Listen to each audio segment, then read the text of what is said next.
So if you had to sell your two-wheel bike in favor of keeping the Tri-Glide, would you sell the Softail?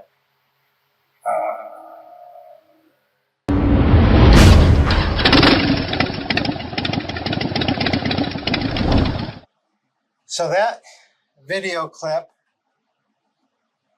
that just played was from 2019, only 3 years ago. Yeah, things changed. Yeah, things changed. So this video is about why I sold my 2012 Softail, which was really one of my dream bikes. Yeah. Before we get into it, we'd appreciate if you guys would like, comment, and subscribe. That really helps us out. But now, why did you sell the Softail? I wasn't riding it a lot. Not a good excuse. I don't ride my bike a lot. Why did you really sell the Softail? No, I mean, I wasn't riding it a lot. I was paying extended warranty insurance on it.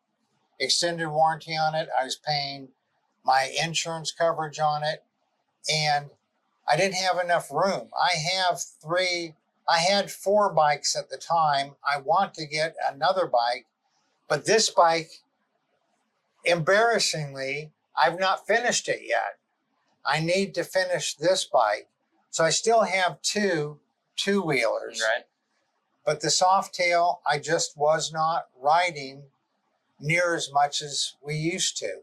Mary and I both loved it. It was literally a lifelong dream to build that bike.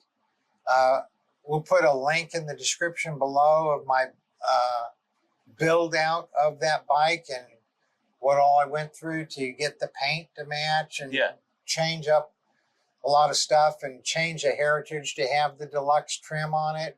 I mean, it really was my dream bike.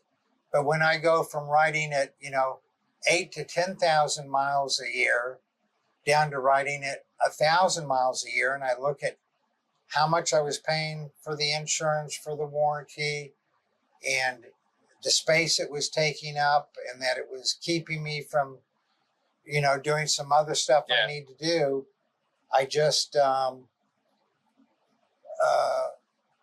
it was hard. It was really, really hard. I'm glad I sold it to another guy named Kevin, so that it's still Kevin's bike. But and I know he rides it every day to work, and he's enjoying it like you can't believe. So it was a beautiful Softail. I know you miss it. I would miss it if it were mine and then no longer was mine. But was there ever a plan in your mind where you were trying to work out a way to just keep it? Oh yeah, for 2 years. For 2 years, it was really, I just sold it back a few months ago. And for the last 2 years, I've been thinking, I don't hardly ever ride it. I mean, it's 49 miles, 47 miles to the shop from here. But 9 times out of 10, when I would go to ride to the shop, I would choose to ride the Tri-Glide because usually I'm carrying a bunch of stuff. Right. It's way easier to load the tour pack in the trunk than it is the saddlebag or to bungee stuff on. I guess I'm getting old. And it was just easier, more relaxed ride on here. It was just easier to pack up and get stuff down there. And so for the last couple of years, I've not been riding it as much. When Mary and I would go for a ride, it's a nice day for a ride. Yeah, we would take the Softail out probably as much as the Tri-Glide, unless we were going to be coming back at night. When you're coming back at nighttime, we live, back down a bunch of country roads, squirrels, rabbits, deer, crap in the road. At nighttime, it's just way safer on here. The Sporty is even harder to load up all the stuff I'm going down to the shop on. And so the Sporty's just at the shop. And then this one's not even rideable yet. So I thought about it for a long time and just was not able. It took me 2 years to be able to let go of it. Yeah, I remember he had told me a couple years ago he was thinking about selling it. never even posted it for sale. And then I remember somebody asking at the shop, you think Kevin would sell his? Oh yeah, Softail? and I had not. I had said, okay, I got too many bikes. I need to finish this bike. I do want to get another bike or two. So I'm going to sell the DK Sporty and the Softail. And I came up with prices for both, and I talked to people at the shop, but I never put them up for sale. Yeah. Because it was too hard. Yeah. It was too hard. But then Rachel's husband asked about the Softail, and I told him the price, and he said he'd buy it. And like a day later, he paid me for it, and all of a sudden it wasn't mine anymore. And so, yeah, I miss it, but it made financial sense to do it. It made logistical sense to do it. And I fulfilled my dream. I mean, it was a dream that started when I was, 10, 11 years old, sitting on the curb in Westminster, California, and seeing all the bikes ride by every afternoon from the bike clubs. And I made that dream come true.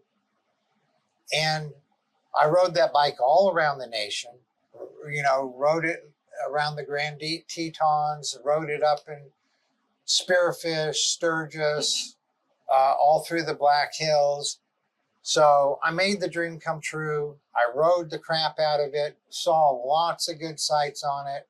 And so I miss it, but I sort of fulfilled the dream that I had for that bike. Gotcha. And it was time to move on. A lot of people might think that I got rid of it because I'm getting too old, or Mary's getting too old. We're riding the Tri-Glide more. Yeah. That may play a factor in it. But I still ride the Sporty. This has a jockey shift and a suicide clutch that I plan on riding. And now, when I finally get this done, and then you see a year later, me put up for sale, that's been the plan from day one on this bike, is to hardtail it, build it out, get it all perfect how I want, ride it for a while, and then sell it. So that's been the plan from day one. That wasn't the plan for the Softail. But it's if I were to two-wheel tour again, instead of three-wheel tour, if I were to go on long trips on two wheels, it would be on another Softail. And it would probably be on an M8 Softail. I wouldn't say that it has that much to do with age, though that did probably play in a little. But my two-wheel days are not over, that's for sure. So I guess the bottom line is I had a dream of building that bike. I built it. I rode it all over the nation. And the dream was fulfilled. And now it was just taking money out of my pocket every month and space that I needed for other bikes. And so now it's in a good home. Yeah.